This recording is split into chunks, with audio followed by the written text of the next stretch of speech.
we were seeing a lot of those unicorn acquisition. It was a very exciting space to be in.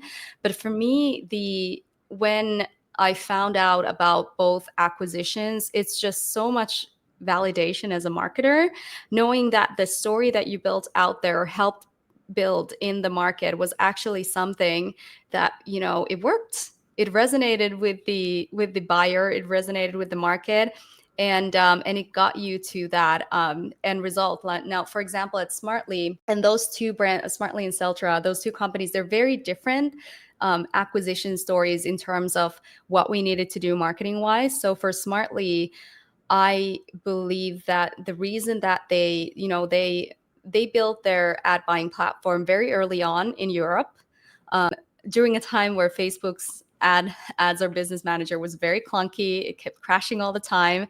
And so they were able to instantly add value to that very early on. So they were able to build the European business off of that sort of like, when you catch the wave at the right time. The product was great, but you caught the wave at the right time. But what really became the sort of DNA of the brand was, and there was a joke at that time at Facebook, now Meta, that at any given time, there was a Smartly in one of the Facebook offices working on something. So they've really integrated themselves with Meta, but then also they had this ethos of really serving their customers in a way that wasn't perhaps very typical for ad tech or even in the sort of digital advertising industry. And that's why they were able to grow so rapidly. And now, so when I joined the company back in 2017, I first joined as the head of content and then moved on into an integrated marketing role. They were 9 people out of a WeWork in New York City. And by the time I left, the company was probably like 600 people. And so we experienced very rapid growth. But the challenge was we were going against a lot of brands that were already super known in the US market, like Nanigans, like those types. And we were an unknown.